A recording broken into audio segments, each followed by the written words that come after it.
नमस्कार, भावना kitchen and art में आपका स्वागत है। मैं भावना, मेरा आप लोगों को तहे दिल से शुक्रिया, नमस्कार, अभिनंदन। आज मैं जितिया व्रत कथा सुनाने जा रही हूँ। तो जो लोग नए जुड़े हैं मेरे चैनल में, वो सब प्लीज़ मेरे चैनल को सब्सक्राइब कर दें। और तो चलिए मैं कथा प्रारंभ करती हूँ।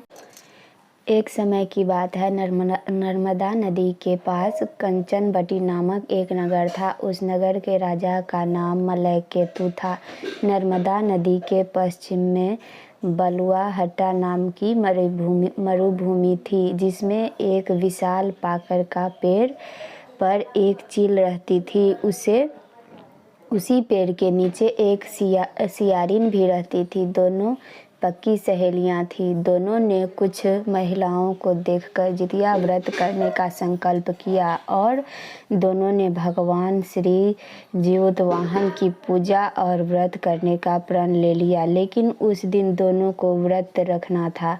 उसी दिन शहर के एक बड़े व्यापारी की मृत्यु हो गई और उसका दाह संस्कार उसी मरुस्थल पर किया गया। सियारिन को अब भूख लगने लगी थी। मुर्दा देखकर वह भूख को रोक न सकी और उदास उसका व्रत टूट गया। पर चील ने संयम रखा और नियम व श्रद्धा से अगले दिन व्रत का पालन किया। फिर अगले जन्म में दोनों सहेलियां ने ब्राह्मण परिवार में पुत्री के रूप में जन्म लिया। उसके पिता का नाम भास्कर था। चील बड़ी बहन बनी और उसका नाम शिलावती रखा गया। शिलावती की साधु बुद्धिसेन के साथ हुई।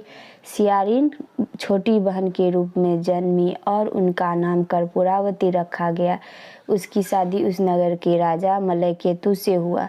अब कर्पूरावती कंचनबटी नगर की रानी बन गई। भगवान जीवतवाहन के आशीर्वाद से शिलावती के 7 बेटे हुए, पर कर्पूरावती के सभी बच्चे जन्म लेते ही मर जाते थे। कुछ समय बाद शिलावती के 7 पुत्र बड़े हो गए। वे सभी राजा के दरबार में काम करने लगे। कर्पूरावती के मन में उन्हें देखकर ईर्ष्या की भावना आ गई। उसने राजा से कहकर सभी बेटों के सिर काट दिए।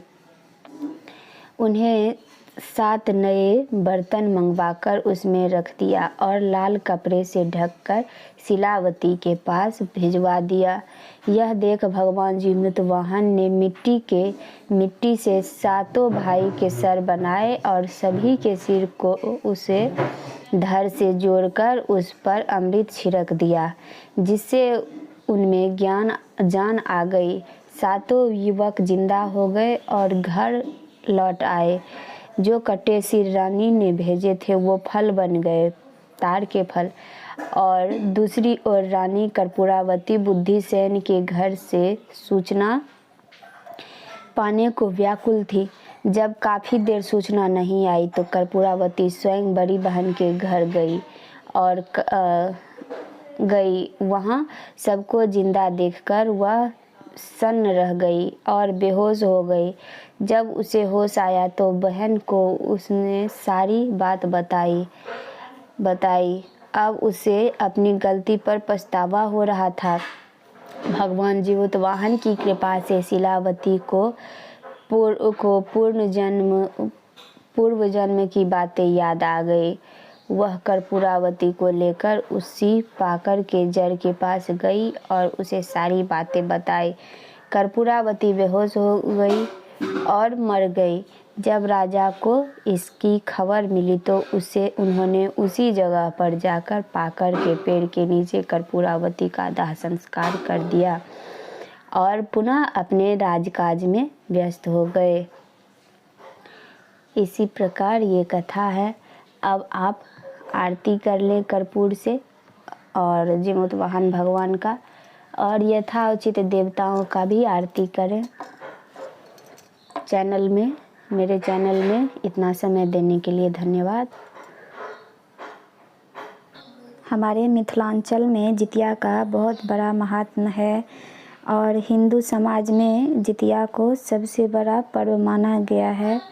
क्योंकि इस व्रत को करने से जो चील और सियार थे वो भी नरलोक को प्राप्त किया। और इस व्रत को करने से पुत्र पुत्रियों पर जितने भी कष्ट बाधा विघ्न रहते हैं सभी टल जाते हैं। तो कथा सुनने के बाद नियम पूर्वक आरती कर लें और सभी देवी देवताओं को नमन करते हुए कथा को विश्राम दें।